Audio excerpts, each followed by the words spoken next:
Mind if I borrow the mic? Yeah, it's fine. So we were originally going to have a homework due the Monday after spring break, and even though it's technically the same amount of time on campus, who wants that? So we're going to push it back to do the Thursday, and then there won't be a homework over that weekend. And then the next one will come out and will be on the normal schedule. Also, the third project is coming out today, and there'll be email about that. And midterm grades will be back later this week. Okay, great. Thank you.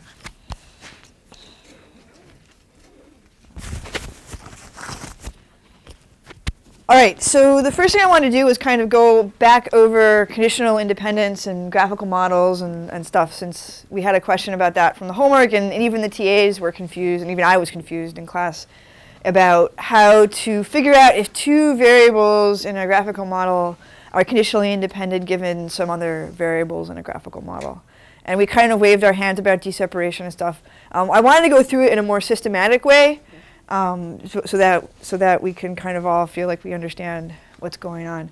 It also brings up kind of a relevant point, maybe a higher level point about this material. A lot of this material, like, you know, like deseparation, like I kind of know what it is, but like I don't really know how to sit down and do it until I need to. Then I have to go read the book and cache it back into your brain. I have to think of myself as like a computer. I'm caching it back into my brain and going off and then actually being able to do it again.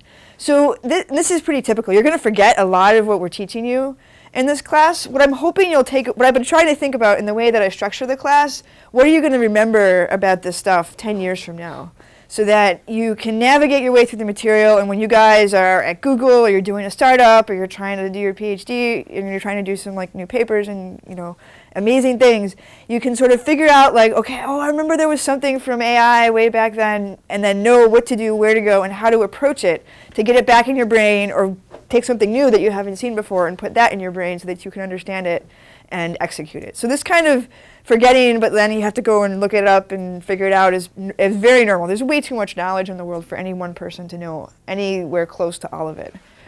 So the trick is to sort of be smart about what you put in your brain when, in order to solve the problem you've got in front of you right now.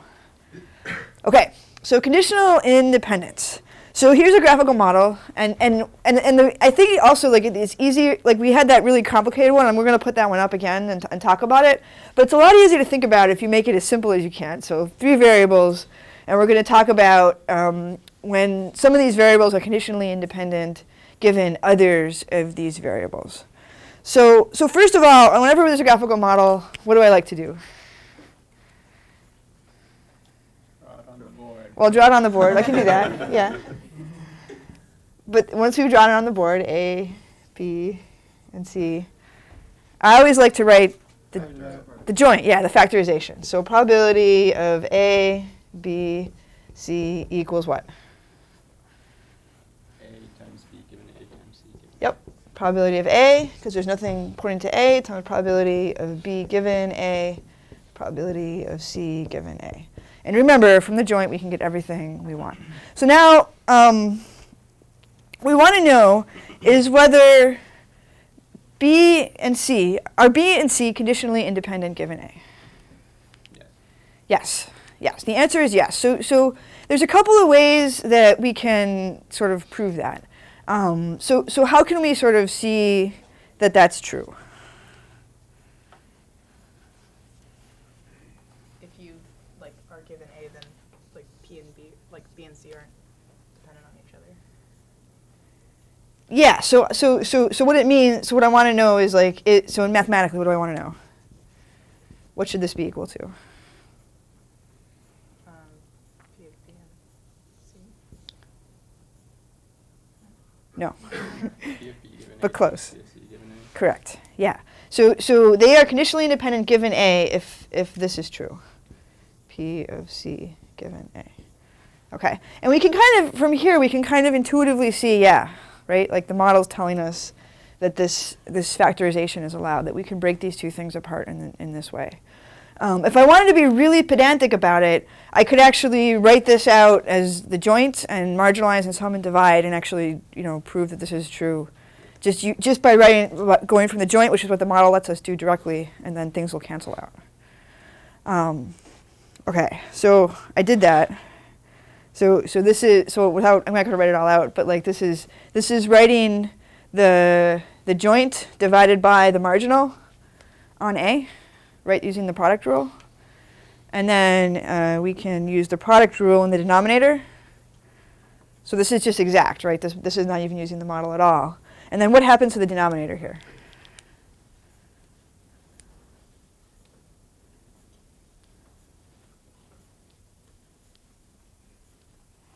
What happens to the denominator? So what can I do with this? Pull it out, yeah, right. Why can I pull it out?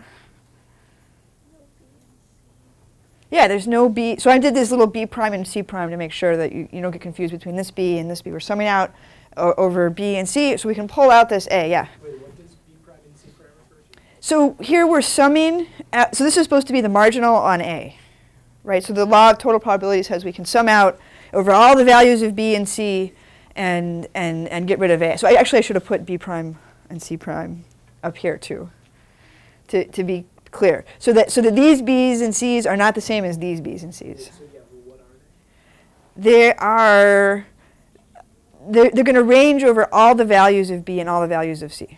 So this summation notation says I'm going to sum. It's really a double summation of like I could say little b in B, double summation little c in C, and then every single possible value in that joint. And this, like I said, should be B prime and C prime. Okay? So if I pull out this A, what is this thing equal to? This summation. 1, yeah, right. Goes away. Okay.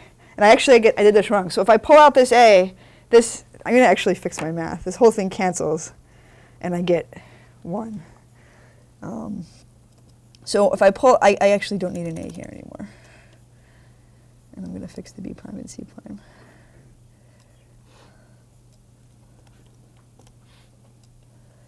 Okay.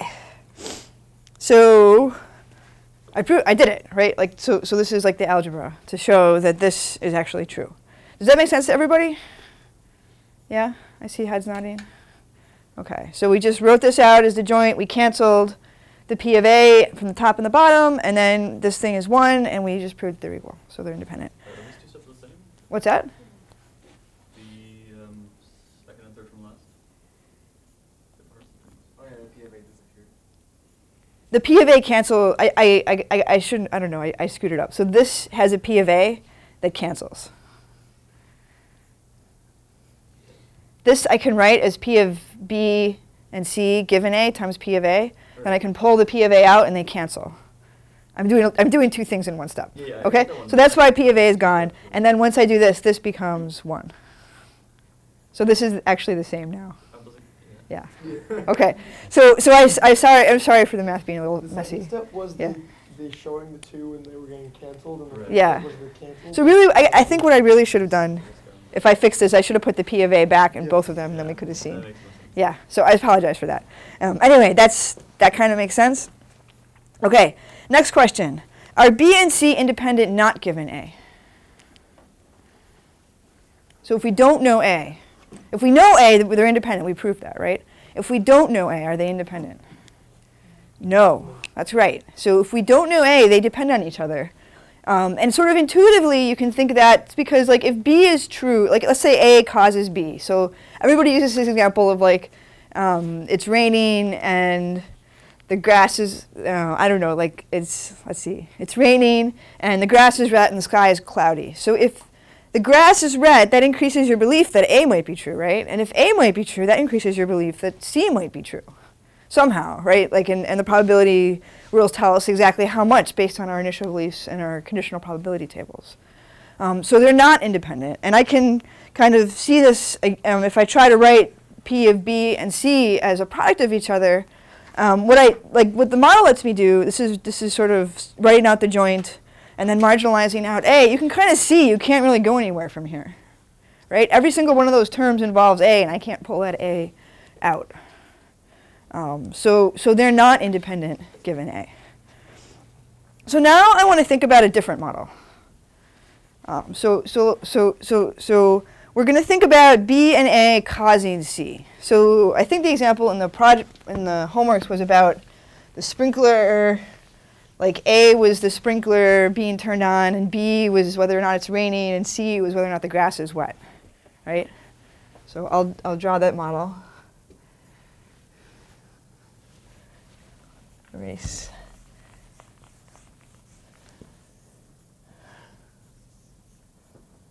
B. I'll just draw it the same way I have it up there. All right, so first of all, what do I like to always do? Write the joint. Write the joint, yeah. So what's the joint here? What's the joint? Probability of A. Yep. Times Probability B. probability B, yeah. Times C given A and B. Okay, so my first question for you guys is, are A and B independent of each other? Yeah. Yes. Okay. So and I can sort of see that intuitively, like if I'm in my little model, like I'm saying, well, it might be raining, and whoever's turning on the sprinkler doesn't really look at the weather. We'll just say it's like randomly turning the sprinkler on or off. It has nothing to do with whether or not it's raining. They're independent of each other. And then based on both of those pieces of information, I can infer whether or not the grass is going to be wet. Okay. So, and just like before, I can derive this mathematically. So hopefully there's no mistakes this time. So here I'm going to write this marginalizing over C. And then factor, so this is replacing the joint. So now what can I do from here to simplify this? Pull out A and B. Yeah. And it sums So why can I pull out A and B? They don't have C. They don't have any C's. Yeah, so I can pull these guys out, and then what happens to what's left? goes to 1. Yeah. So I have the summation over C with all the A's and B's, and it goes to 1. No matter what A and what B are, this is always going to be 1. All right, so there's my little proof that they're independent. Okay, so this is now we're going to get to the kind of weird, non-intuitive example. So now, and this is graphical model language. If I shade the variable, it's just language to say I've observed it. So now I want to know whether or not A and B are independent if I know C. Okay, so they're independent if I don't know C. Now I'm telling you more information about the world. Are A and B still independent, or are they dependent on each other?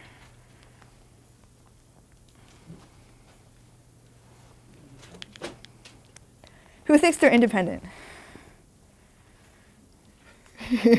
Not the way you're phrasing the question. Who thinks that A and B are independent given C? Raise your hand. Who thinks that they're, okay, it's okay. Who thinks that they're dependent given C? Yeah, okay, so the dependent people are correct, but this is really unintuitive, and as we saw last class, like in the review class, like I screwed it up last time too. So intuitively, why do we think that that might be true? In our sprinkler example, yeah. Because like, let's say you know C is true. Mm-hmm. If A were to be true, then B doesn't have to be as true as much to have C be true. Yeah. So you don't need it as much. Whereas if A is not false, you need a higher B Yeah. to be true for C to be true. Yeah. Does that make sense to everybody?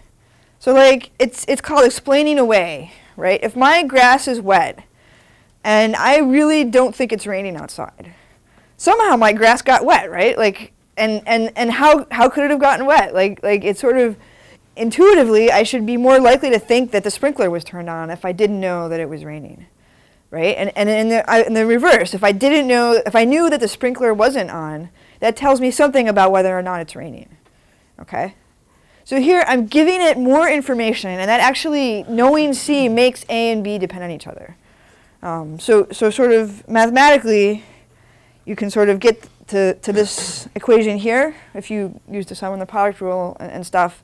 So here's P of A times P of B, but you have to normalize by this funky thing down here that depends on C, which basically has the effect that if A is more likely to be true, if I know that B is more likely, that makes A less likely relative to each other. They're not equal to the product because of this sort of normalizer here. Does that make sense? So if you get confused about conditional independence, you can like one way to make things simple is you can always come back to these 3 version graphs, and you can kind of you can enumerate all possible 3 variable graphs. There's not that many We went through the two tricky ones. There's also the ones where they're in a line, right? Where A depends on B, depends on C. And everything really boils down to versions of these graphs. Because what you can always do in one of these complicated graphs, so if we go back to this graph, you can kind of merge all the different variables together and then just say, like, instead of on time being a binary variable, on time and coffee are a 4-valued variable, where on time is true or false and coffee is true or false. And then you have to put the union of all the dependencies to make that happen. But you can always actually get back to a 3-variable graph and then just kind of memorize what the answer is. But it turns out that there's a rule for, or an algorithm, which is the whole idea of d-separation, which basically tells you how to do that. And it basically says, so here A, B, and C are subsets of nodes of the graph. But you can sort of think of them, I'm just going to make like a super node of all the nodes that are in A, and then all the nodes that are in B, and all the nodes that are in C. And then to decide if A and B are conditionally independent given C, you have this kind of bunch of rules that are kind of twitchy to implement, and that I failed to reconstruct when I was in class yesterday. But basically what you do is you look for all the paths from any node to A and any node in B undirectedly, so whether or not the arrow is directed. And then if the arrows, a path is, and then they define this concept of a path being blocked. A path is blocked if the arrows meet head to tail or tail to tail at C. So that means C is blocking the path, the dependency. Or the arrows meet head to head, and neither that node nor any of its descendants are in C. And if all the paths are blocked, then they're conditionally independent. B and A are conditionally independent given C. And if they're not blocked, then that's not true. Okay? So let's look at some examples. So here the shaded variable, we're always trying to decide if A and B are conditionally independent given stuff. And the shaded variable is the stuff. So the notation for this, for independence, is this thing. So A, conditionally independent B, given C, is how you read that bar. It's just a more compact way of saying it. So who thinks that this is true?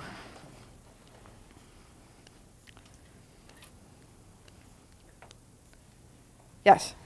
Yes, I do. You- Because the path through that L or F is blocked. So let's look at the rules again. So the arrows meet head to head in a node, and neither the node nor any of its descendants are in C.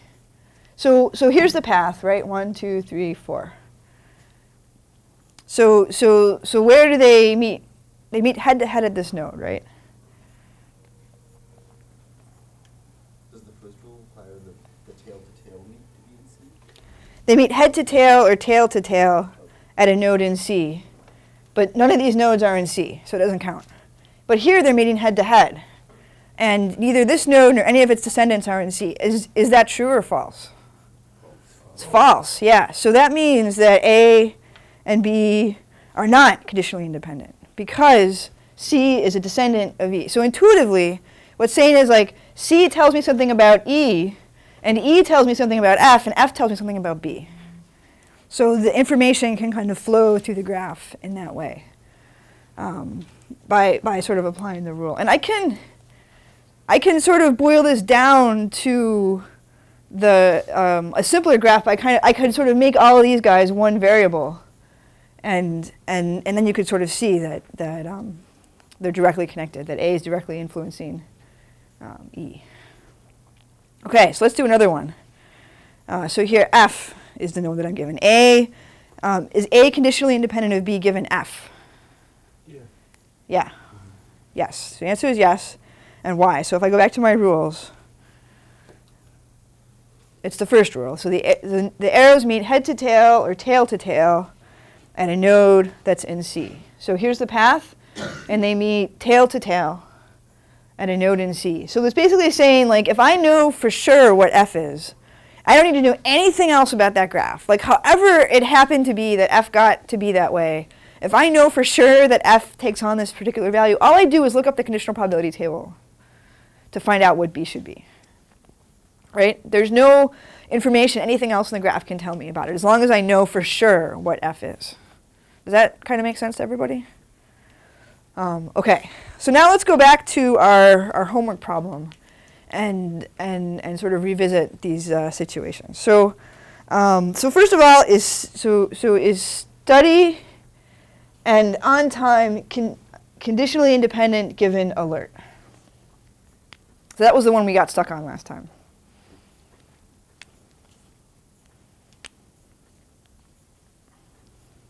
So if we go back to our rules, so here's the path, right? Learn AI. So what's happening on this path at Learn AI? They're meeting head to head. And what was the rule about head to head? Go back and see. Yeah, that node and any of the descendants are in C. So what does that mean? So is this node in C? No. And are these guys in C? No. So what's the answer? They're independent. Yes. Okay. So you can also see this algebraically.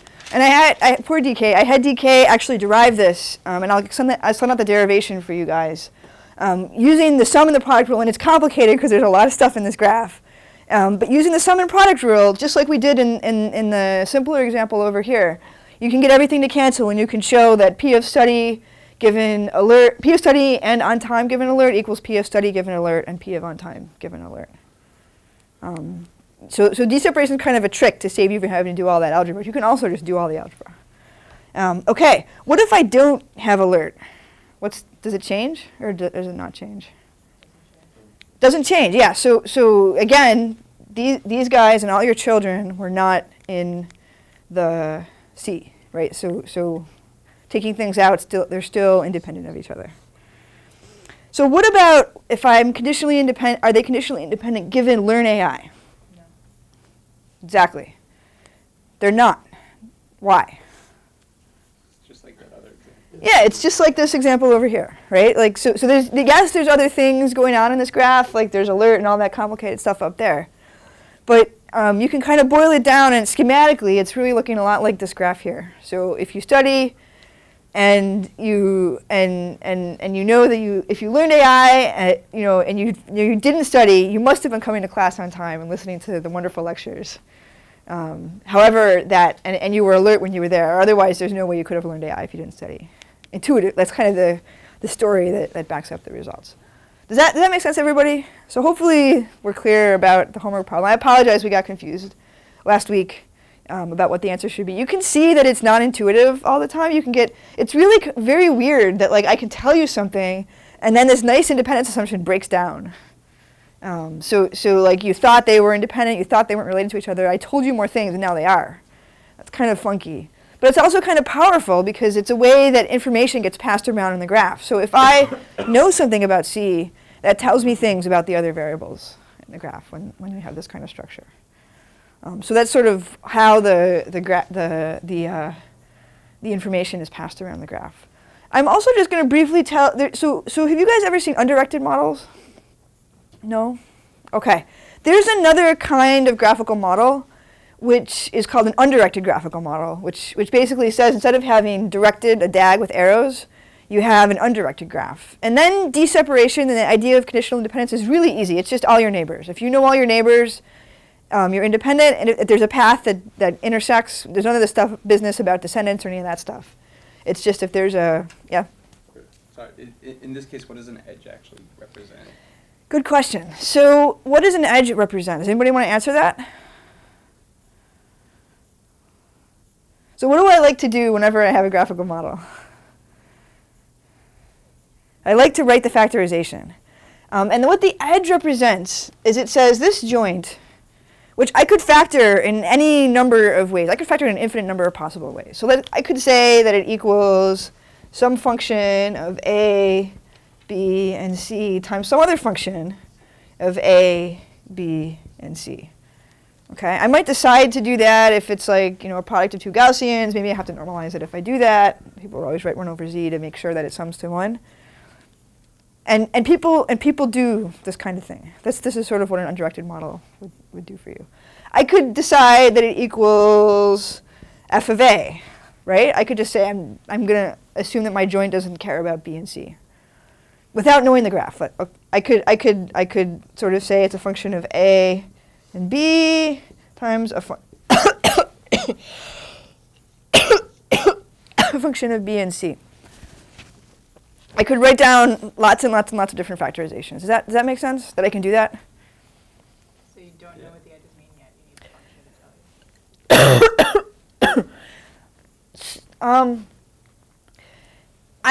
tell you. Let's take away the graph before we get to the question.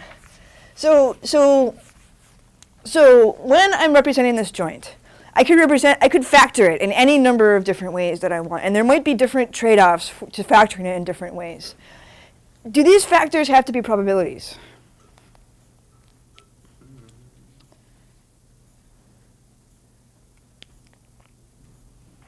No, they do not have to be probabilities. The whole thing has to be a probability. It has to sum to 1, it has to be between 0 and 1. But I can have a thing that's a probability where the factors are not probabilities. It's actually pretty easy. So people always write 1 over z. But what I do is I say f1 of a, b, c times f2 of a, b, c divided by the normalizer. So summation over a, b, c of that. A prime, I'll say a prime. B prime, c prime, f2 of a prime, b prime, c prime. Does that make sense? And I'm free to pick f to be whatever the heck I want. And people do. People pick Gaussians, people pick, we'll talk in DK's class, I'm sorry I got a cold. In DK's class next time, we're going to talk about logistic regression, which is picking f to be 1 over 1 minus e to the minus stuff. And then that's just sort of what your f is. And in that case, it happens to be a probability. But it doesn't always, and if you want to pick something else, all you have to do is this to make it into a probability distribution. So a lot of computer vision algorithms will do this. Like they'll actually have the functions be things like the difference in luminosity between 2 pixels or something like that. And then they'll normalize exactly this way to get you a probability distribution. Is that okay with everybody? Okay. So one particular way of factoring is where the factors happen to be, just so happen to pick the factors that are also probabilities themselves. So they also range between 0 and 1, and they might not be the joint, but like they over whatever they are, they normalize and sum to 1. And Bayes nets are these directed graphical models are a graphical language for specifying factorizations of probabilistic models where that's always true. Okay, where all the factors, we decided we're just only going to look at functions where all the factors are probabilities, where they all normalize and sum to 1. Does that kind of make sense? So the edges in the graph directly correspond to these conditional independence assumptions, and you can read off the factorization directly from the edges in the graph of a Bayes net. Does that answer your question? I think so. So Okay. like if you didn't have a directed graph, though, the edges could be whatever factor. They could be you whatever wanted. the heck you wanted. Yes. So if I didn't, I could have an undirected graph of A, B, and C. Or I could have it like this even. And they could be whatever the heck they wanted. Some function. This is just saying it's some function. It's almost this one. It's some function of A and B and some function of A and C. Does that make sense? Now, what does this look like? Remember, we had a directed version. So, like, what would it be if I had arrows here? Just A and B given A. P of A times P of B given A times P of C given A. So I could define my F1 of A and B to be this. And I could define my F2 to be that, okay? So this undirected version is it's specifying a larger class of models than the directed version. So it could be that it's the directed version, but if it was, people usually would write it that way because it's sort of more specific. But if it's not the directed version, then like, so if you didn't want to have to normalize, and if you didn't want to have these things be probability distributions for some reason, and there are good, we're not going to actually go into this in this class, but like there are reasons why you might not want them to be probability distributions. It might be more convenient. You might have a good idea about what these functions should be, but they might not. It might be hard to make them probabilities. Or you might want to make them into probabilities. So you do this trick of normalizing and dividing. So when people talk about Markov random fields and conditional random fields, they're talking about these undirected models. And they're sort of related to Bayesian in this way. There's lots of tricks. You can take a whole class about graphical models and all the tricks for doing inference and stuff. We're not going to go into any of that, but I just want you to know that they exist. And they're sort of out there and something about what the difference is between them and Bayes nets. Does that make sense? Okay. And one of the advantages of this undirected version is that deseparatation is much simpler, because all you have to do is cut the graph with your given nodes, and then that tells you two nodes are conditionally independent. But the disadvantage is that what you get in the factors are not probabilities, and you can't as easily combine them in the way that you can with directed graph. Okay. No. All right. So now we're going to sort of switch gears and move on to the next unit in our course. So we were talking about uncertainty and probability. We started out with like this very theoretical Jaynes notation, and then we talked about graphical models, and the project was localization. So you guys were making a program that could induce a distribution in terms of a particle filter. It could induce a distribution over the robot's location in a map. And we had all these kind of fun different maps for you guys to play with. Now we're going to take this one step farther. So you're not just going to estimate where you are and be like, okay, I think I'm here and I have this uncertainty and that's it. Like I'm just going to sit and contemplate my state of knowledge and not actually do anything. We're going to talk about how you can use this information to actually make decisions. So the topic is decision making under uncertainty. And we're going to talk about making individual decisions for this next chunk. And then following that, we're going to talk about what happens when you're not just making one decision, but when you're making lots of decisions. So if we go back to our algorithm for AI, we're really talking about the scoring function. So now my model of what's going on in the world is telling me something about what state I'm in and what transition model is going to happen if I take these different actions. I might not be sure, but I know something about that. So for example, if I'm like in this localization world and I have some distribution over what room I'm in, then I have some induced distribution that I can compute over the outcome if I move left or if I move right. And I can use that induced distribution to decide whether I want to move left or right. And we're going to talk about how today and in the next class is how I can actually make that decision. What do I need to formalize this problem and actually decide what to do to reach my goals. So this is sort of the notation the book uses. I have this distribution over, if I take an action A, how likely is that action going to be to move me to a particular state S prime, given the action that I'm taking and all the stuff I've observed, evidence, all the stuff I've observed about the environment. So like in the localization problem, that might be all of my laser range laser readings and all of my control inputs that I've observed so far. In the discrete case, it might be the evidence might just be the state that I'm in. Like I might just know for sure what state I'm in, and then know for sure, and then maybe I even know for sure what state my actions are going to move before. Then that's not even probabilistic. But we know from our Jaynes work that just becomes zeros and ones, and it still kind of fits into the framework.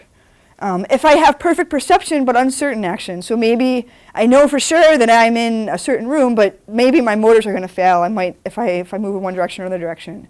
So then there might be uncertainty over my transition model.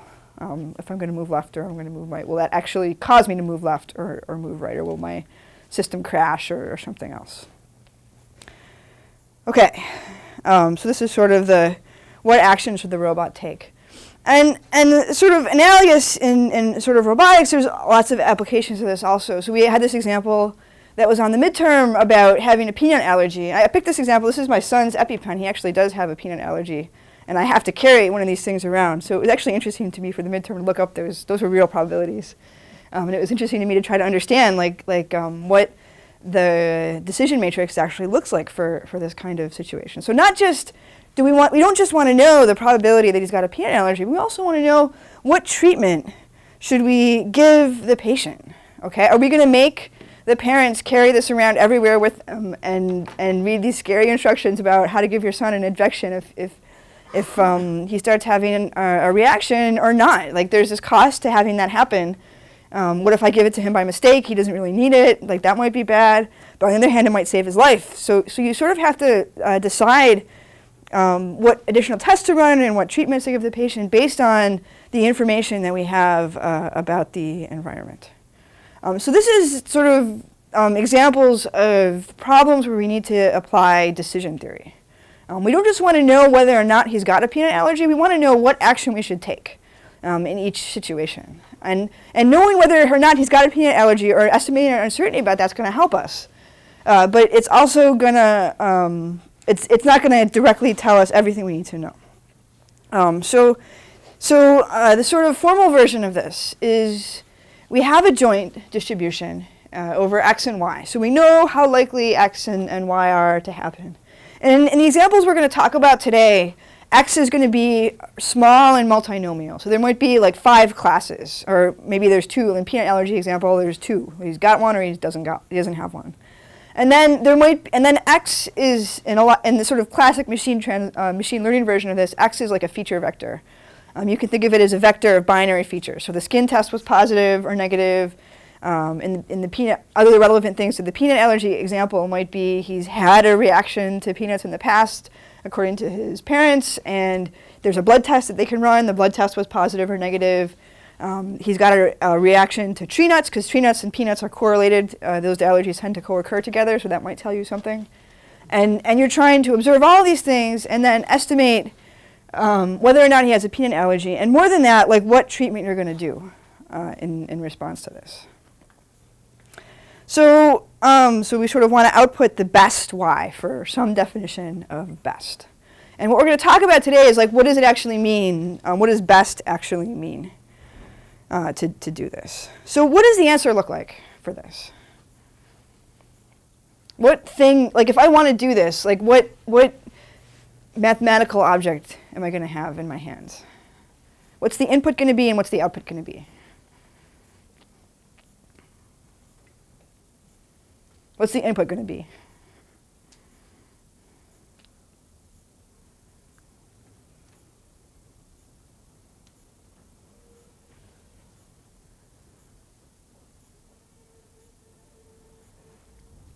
So like in my peanut allergy example, what was the input in the question in the midterm?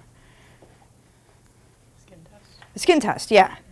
So I get to observe, and sort of in this notation, that's the x. So the input is an x.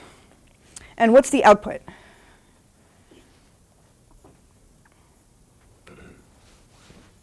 Whether they have an allergy. Yeah, whether they have an allergy or not, or what treatment plan I'm going to produce for that allergy. So you can think of this as like a function that takes as input an x and outputs a y. Is this a probability distribution? No. Why? Doesn't sum to 1. Yeah, it doesn't sum to 1. It doesn't represent my belief about what's true of the world. It represents, it's kind of like a policy, right? Like this is the input and the output is the action I'm going to take, or maybe it's the class label that somehow converts to actions or recommendations or something like that. It's not a probability distribution, but I'm going to use probability to estimate it. So one way to think about what this will actually look like is that you can divide your input space into different regions. And you'll say, if x is in this region, I'm going to output y1, and if it's in this other region, I'm going to output y2, and if it's in this other region, I'm going to output y3. So for example, I might say, well, if it's a positive skin test, I'm going to say that he does have a peanut allergy, and I'm going to treat it. Or if it's a negative skin test, I'm going to say he doesn't have a peanut allergy, and I'm not going to treat it. So that would be for the binary case. Does that kind of make sense for what that function would look like? So when we come up with our decision, so this is sort of formalizing our decision problem. We want to find an f that does what we want. Does that make sense? So what do we want f to do?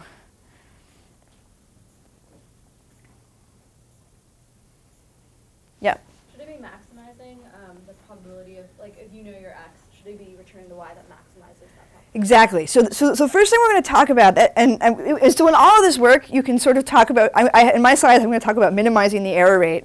But that's the same thing as maximizing the probability of correctness. People talk about And people, and as I've already gotten messed up with that with the A-star heuristics. Like people talk about all of these things in both directions, and it's confusing. But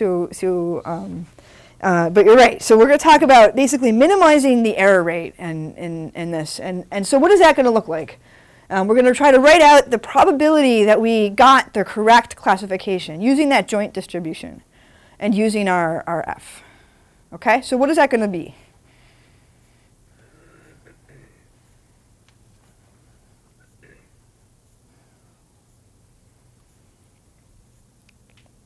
What do you kind of like without give? Maybe you don't want, you can't give the full thing, but like, what do you think should be in there somewhere?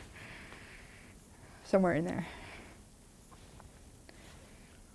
Your answer, like whatever you output and the probability of that actually happening. Yeah. So I should somehow take something about F because that's going to tell me what I'm going to output, and then I should somehow incorporate like my joint, like my probability of y given x or my y and x occurring at the same time, and that's going to tell me whether or not this decision rule is going to be a good one. So let's see. So this is sort of what one way of writing this. So this is we're going to basically say, well, here's all the different reasons that I could output. I'm going to go through over my whole policy. So the R sub k is define my F. And I'm going to output the probability that my x was in that region and my y was the right y. So the k is both k, right? But this isn't quite right. This isn't quite good enough to get to what we really want because we don't have this directly. We only have the joint over x and y. So how can we have to do one more trick to get this to be the joint over x and y. What do you think that looks like?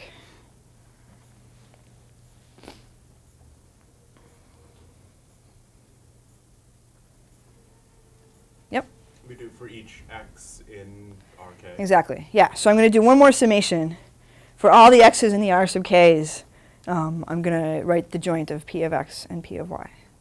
Okay. So given a bunch of R sub k's, given an f specified in this particular way, this is how I can estimate the probability of correctness.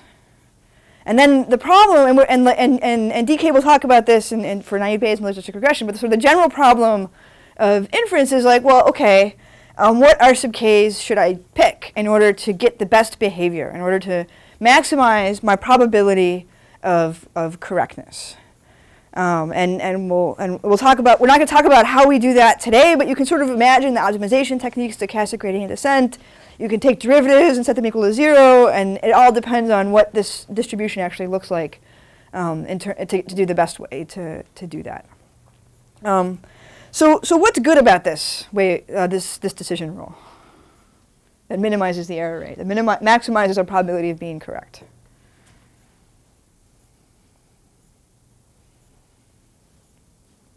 Well, I mean, you suggested it. Why do you think it's a good idea? Well, the reason that it's a good idea to just maximize the probability is because that's, or minimize the error, Yeah. I think they're the same thing, is just because that's the most likely occurrence. So Yeah. since we have an uncertain world, Yeah. then you might as well pick the one that has the Yeah. highest chance of it happening. Right. You're going to make as few mistakes as possible, as few times as possible. You're going to do the wrong thing. Most of the, like, you're going to basically maximize your probability of doing the right thing as much as you can. Your estimate about what y is will, as much as possible, reflect the true state of affairs in the world. So that's why this is a good idea, and a lot of people do it. Why might it be a bad idea? Like the cost of making a false positive might be a lot less than the cost. Exactly. Yes. So there's something that we haven't even talked about yet in this whole situation, which is like, which is exactly what you said. Like in the case of a peanut allergy, not detecting a peanut allergy that was really there, a false negative could have devastating consequences because I might not have an EpiPen and I might need one, and he might go into anaphylactic shock, and that would be very bad.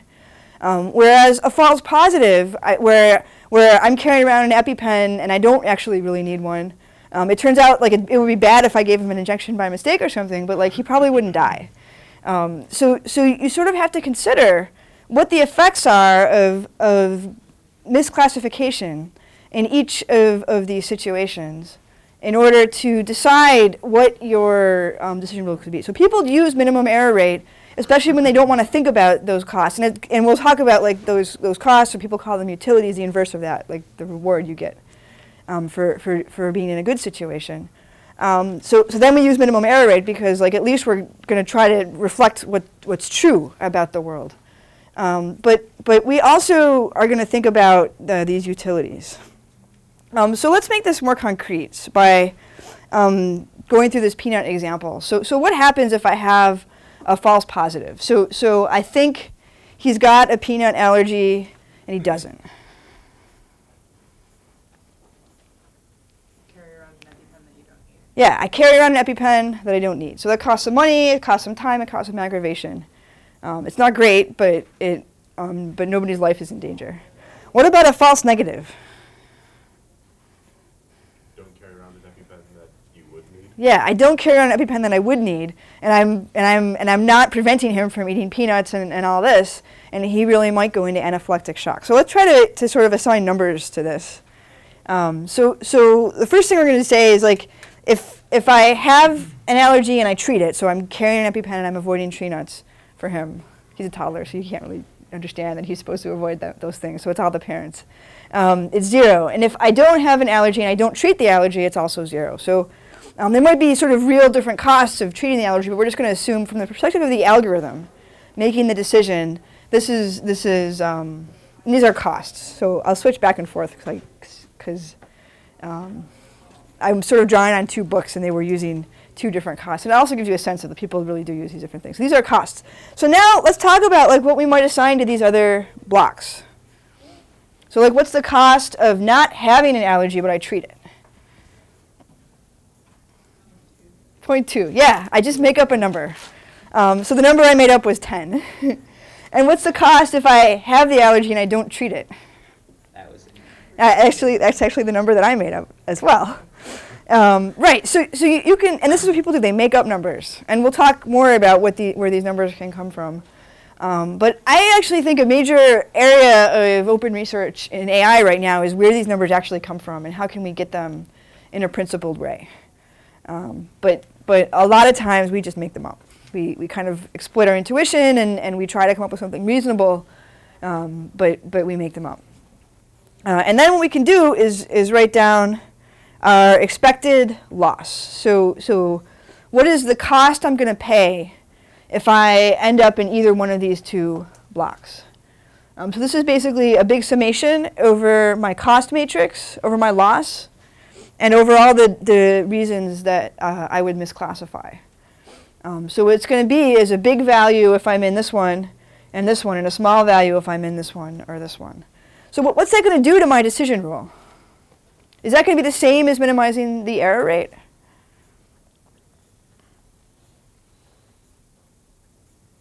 Yep. So not in this example. You could if all of your costs were equal. Yeah, great point. Yeah, so if all my costs are equal, then this would go away, and it would be the same as minimizing my error rate. But if my costs are like this, sort of intuitively in words, what's this going to do?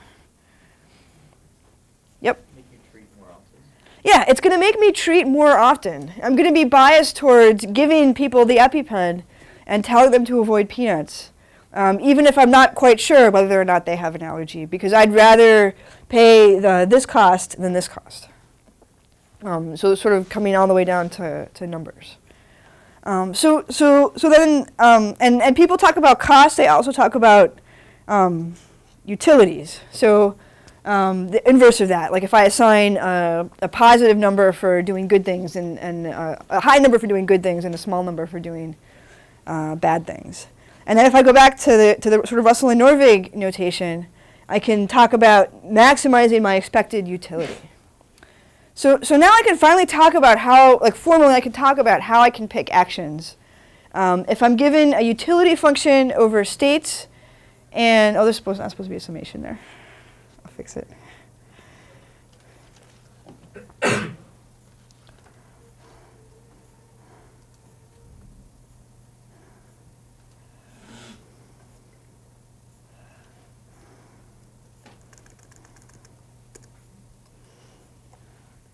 So if I have a utility function over states, I can try to maximize my expected utility. Same thing as minimizing my loss or minimizing my cost.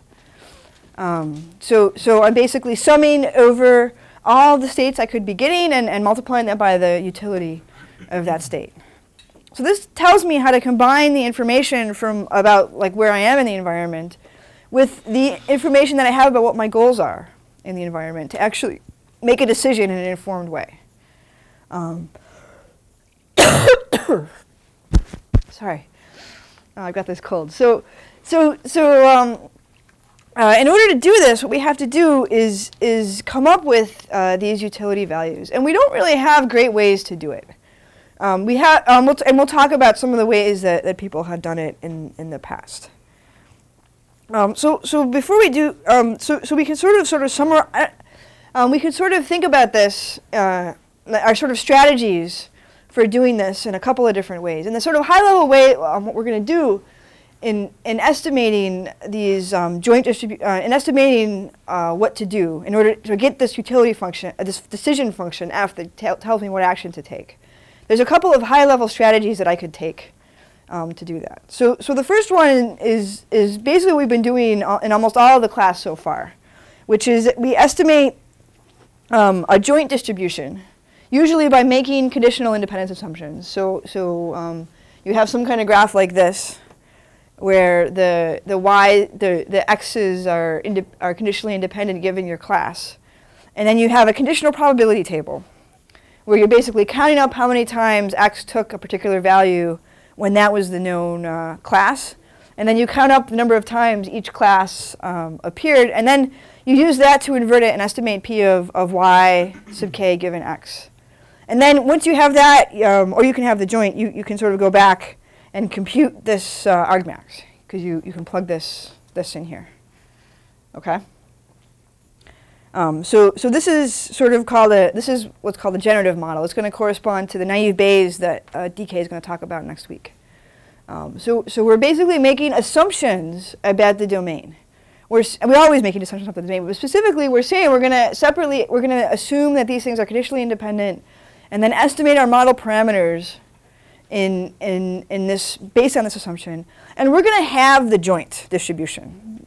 So we can multiply this by this, and we can get the joint, and that means we can get all the marginals we want, and we can have a probability value, which we use to make decisions. Yes? Could you clarify, in the context of states and actions, what are x and y? Yeah, so in the context of states and actions, my A and my E would be x. Okay. My A would be y, actually, and my E would be x. Yeah. I'm trying to pick the action that's going to maximize my utility. Make sense? Okay. So what I'm trying to do is, in doing this, like I'm drawing from a machine learning textbook, which I should put in the readings if you guys want to look at it. And also Russell and Norvig is, like, we're not a machine learning course, and I'm not going to try to cover all of what they cover, what Eric covers in his machine learning course here. But what I want to try to do is explain how these ideas from machine learning fit into AI and how they're used to make intelligent agents. So part of real life is that there really are different notations that are being used. So I don't feel too bad if I'm mixing notations, because you're going to face that anyway, and I think getting used to it is important. So another thing I could do is, instead of doing all this business of getting p of y sub k and p of x given y sub k, I could directly estimate p of y sub k given x. So why is this tricky? Why is this hard?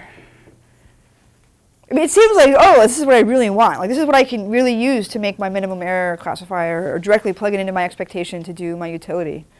At the end of the day, I want this. Why don't I just get it directly?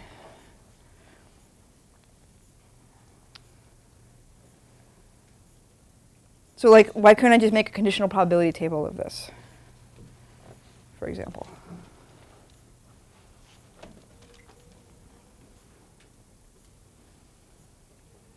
You don't know? What's that? Because you don't know what sort of the x's are? I can know what the x's are, but how many entries would there be in a lot in this conditional probability table? Just too many? There'd be a lot, yeah. So here, this term is going to factor, because what we typically do is assume that the x's are independent given y. And like typically you'll make these kinds of independence assumptions, but that independence assumption doesn't help you here, because you can't split up the x's. You can't split in the other direction. Like if you're given those x's, and you know that they're independent given y, you can't split it up. So if you were just counting these things up, you need a row for, you need an estimate on the distribution of y. You need to count up all the y's in each class for every single possible value of those x's that those x's could take. And if you have like a big feature vector, that might be really expensive. Whereas in this version, you get to count up the you get to break up that vector into individual elements. You just have to count up x sub 0 for over all your classes. Then you separately count up x sub 1, and you have a lot fewer things that you can count. So this takes a lot more model parameters to estimate. And what people do instead is they'll assume some kind of parametric form to this distribution. So this I wrote out the logistic one here, and DK is going to talk about this in more detail with the specific example of naive Bayes and logistic regression.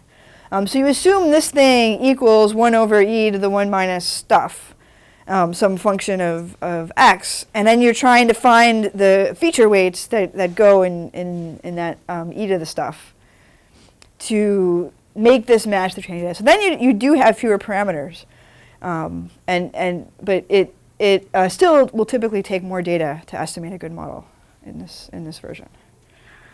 Okay, so the third thing we could do is we could directly try to estimate this function, f of x goes to y. So what would this look like?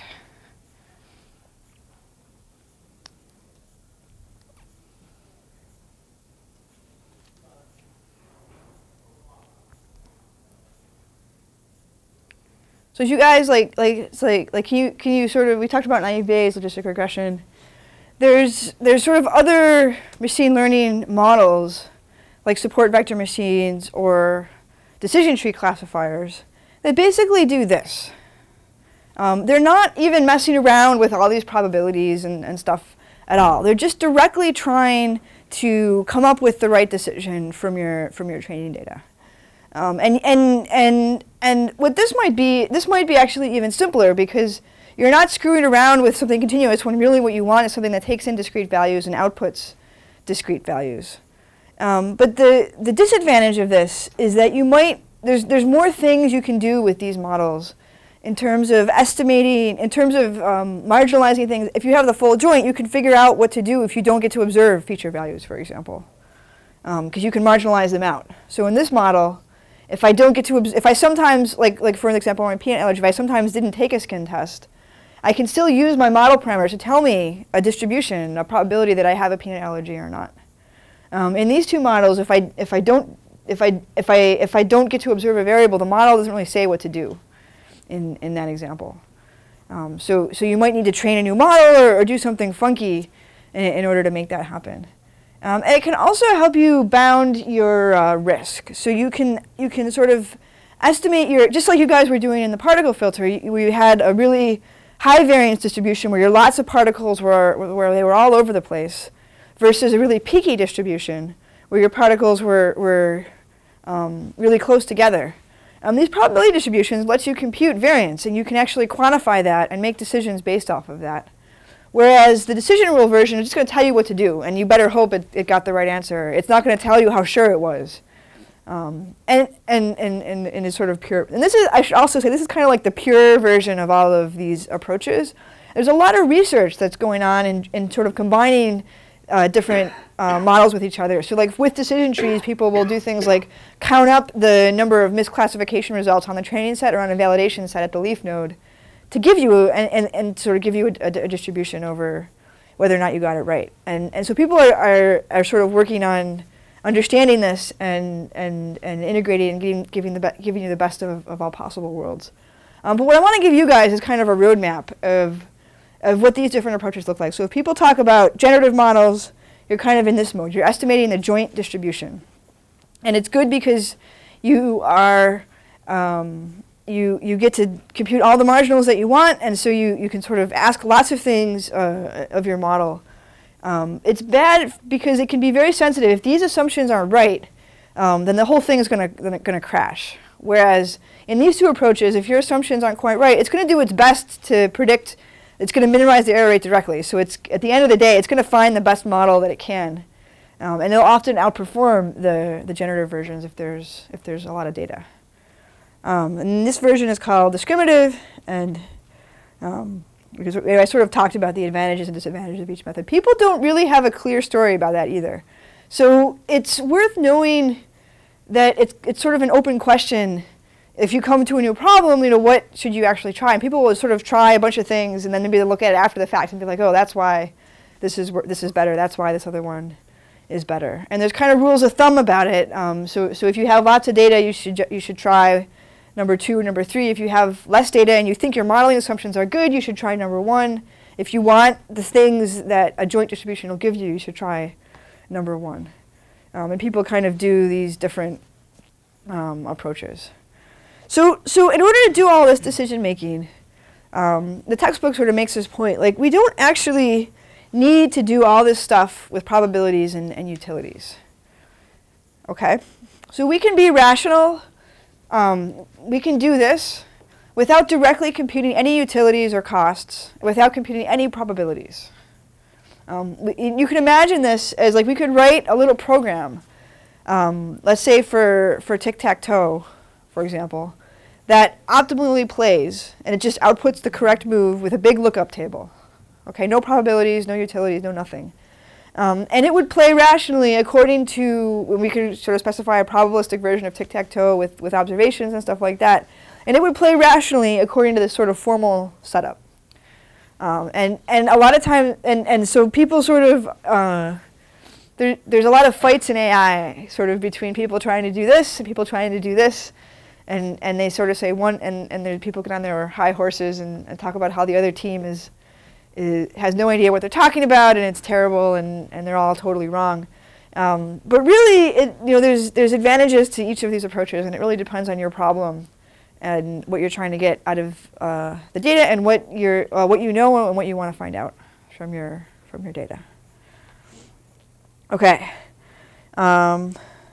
So there are some sort of constraints about utilities. The book goes into this in order for utility to be rational. So another way to think about it is that if your utility doesn't obey these laws, somebody can cheat you. So if A is better than B, and B is better than A, then you better be indifferent between A and B. They better sort of have equal utilities. Transitivity, if A is better than B and B is better than C, then A better be better than C, or else you can construct like a circle where you can trick somebody to sort of get them to pick C when you really want B, and it doesn't respect these rules. And it turns out that like we can write all these rules down and they make sense, but people don't respect them a lot. So there's a lot of people in economics. There's this whole study of like of how people are irrational, and they respond to things like if you have a $200 bottle of wine at a restaurant. Nobody buys that bottle of wine, but it sets your expected price point for bottles of wines. And if you put that in the menu versus not, people will spend more on their wine at dinner. Just by having that extra bottle of wine, which doesn't really make a lot of sense, but people kind of seem to do that. So the book also has this interesting discussion about the utility of human life, which we're talking about in terms of this EpiPen. People talk about this in terms of what's called a micromort, a 1 in a million chance of dying. So I have a question for you guys. How much would you bet to play Russian roulette with a 1,000,000-barreled revolver? That means it's a revolver, and I'm going to hit fire, and it's going to shoot with 1 in a million chance. How much would I have to pay you in order to make you guys do that? Shout some numbers out. $5 million. $5 million. $1. So who? What's that? We established our bounds. Yeah. So shout out some more. Let me write these down. $1.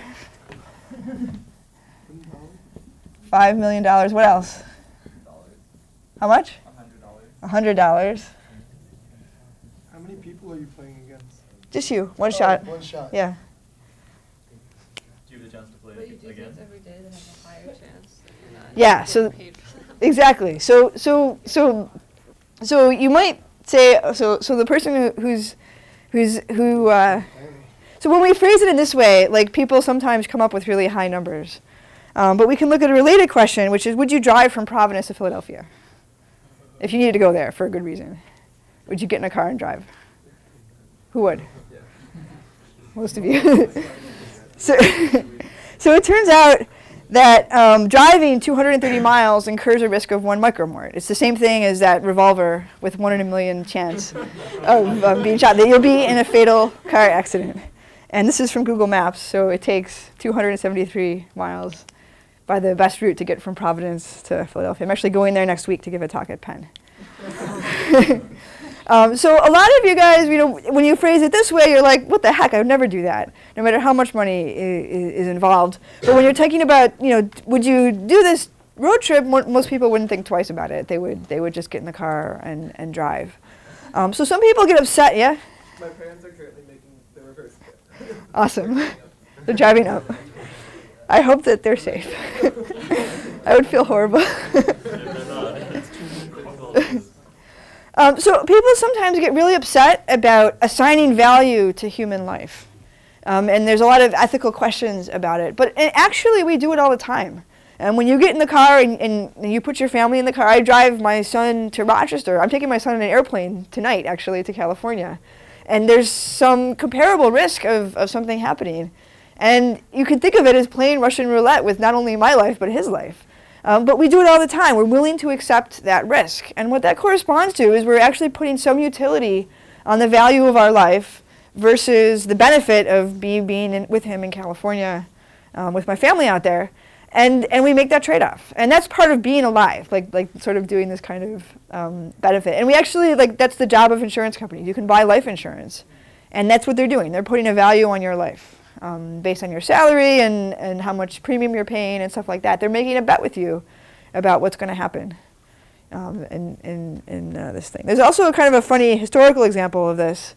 It's called Pascal's wager. So this was one of the earliest, so the Reverend Bayes came up with Bayes' rule, and then Pascal, who did a lot of interesting math, came up with this thing called the Pascal's wager for why you should believe that God exists. And the way this works is he basically uses decision theory to write out a reward matrix for what happens if God really exists and you believe, you get to go to heaven, so infinite reward.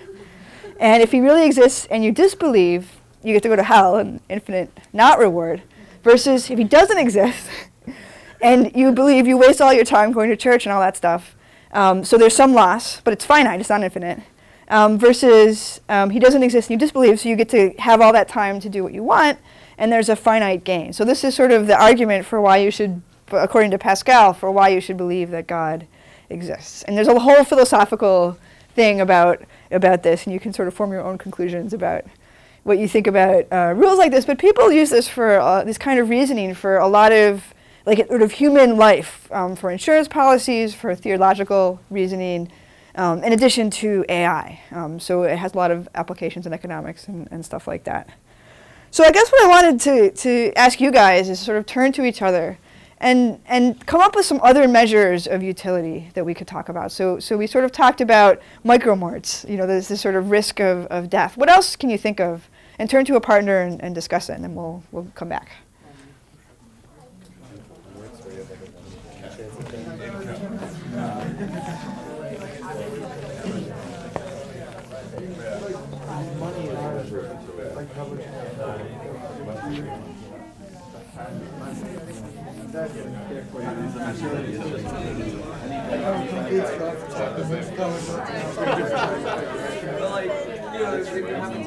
There's someone like if they drop like $100 bills, it's not worth their time to pick up.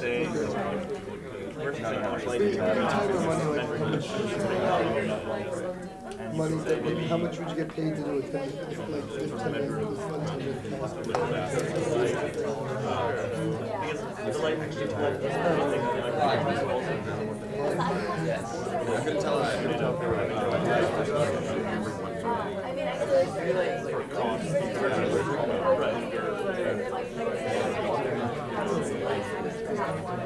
That gets back to maybe the concept of still very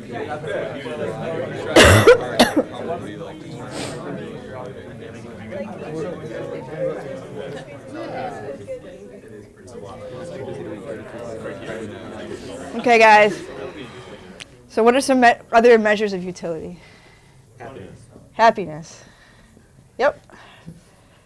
How happy we are. So we could take like one of those psychological benchmarks, for example. People actually do a lot of research on trying to quantify how happy people are in different situations.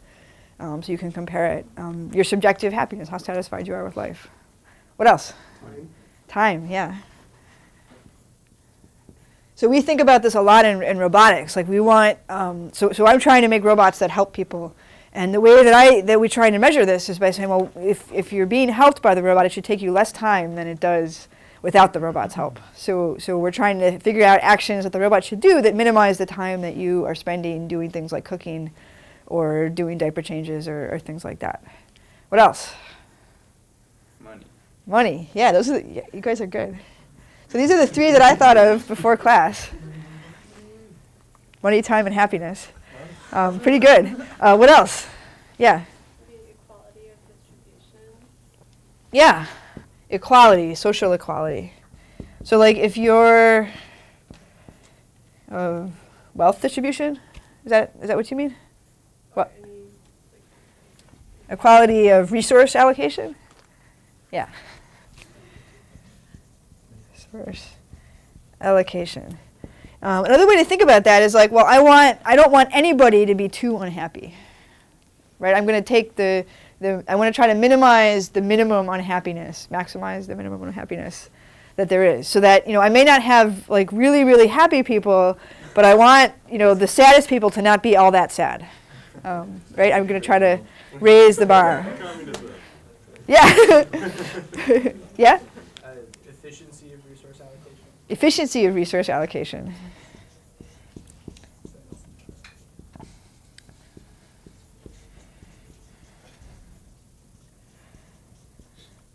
Yeah. So another way to think of this one is thinking about like, well, if sort of like maybe we were talking about capitalism. This is kind of like capitalism, right? Like I want to invest my money or my resources or take the actions that are going to give me more utility tomorrow than I have today. So even if if I have $1,000, I could go gambling. What's the casino that's around here? Foxwoods. Yeah, that's right. There's ads for it in South Station all the time. Foxwoods. I could go blow it out at Foxwoods on the slot machines, or I could put it in the stock market. And then maybe in 2 or 3 years, I'll have $2,000 that I could go blow at Foxwoods and have fun. And when we talk about sequential decision making, we'll actually be getting at the relative difference in value of $1,000 today versus $2,000 tomorrow, and how can I make these trade-offs. And what people tend to do is they'll discount the future reward. So it's good to have $2,000, but it's in 2 years, but it's not quite as good as having $2,000 right now.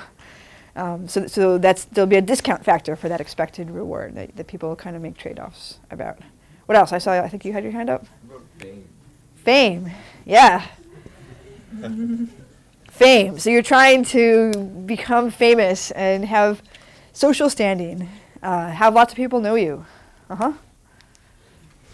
Knowledge. Knowledge. I like that one. Knowledge. Knowledge. Yeah, the more you know, the more you can do. The more efficiently you can use your resources. So the interesting thing about a lot of these measures is they're sort of proxies, maybe, like knowledge or efficiency of allocation or even fame. Like I can use that. I can use being well known to get more resources to do stuff. And there's actually an interesting little segment in the book about evolutionary psychology and how it all ties back to us as in our hunter-gatherer selves trying to reproduce and have more babies and all of that. And again, people get very philosophical about it. In practice, for our robots and our intelligent agents, we use a lot of these proxies like time and money and equality of resource allocation and fame. There's this really funny Wired article about a guy who gamed one of the e-dating websites to optimize his profile and date a different way so that he could get more people who wanted to go on dates with him. And he had found his wife by doing this. So I think it was a Wired magazine article. We can send it out. So sort of directly using fame to create a family.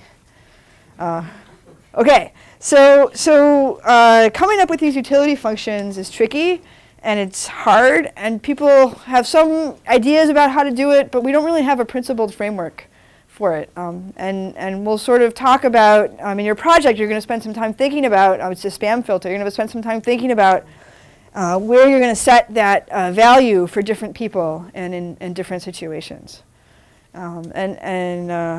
Okay, so just to finish, we sort of talked about this framework. Next class, DK is going to talk about a specific instantiation of a generative model, which is naive Bayes, and then a specific instantiation of a discriminative model, which is logistic regression. So you can really see the difference between the two and how they trade off, which will feed into what you're going to do for your project. And to summarize, we talked about estimating distribution versus taking actions, minimizing error, your idea, versus minimizing loss or maximizing utility, same thing. And I didn't actually get to talk about the trade-off between actions that get reward and actions that gather information, but you actually came pretty close to it with this knowledge thing here. You might decide to collect more information about the environment, even if it doesn't give you more utility, because knowing things lets me make better decisions later, which do give me more utility. All right, thanks, guys.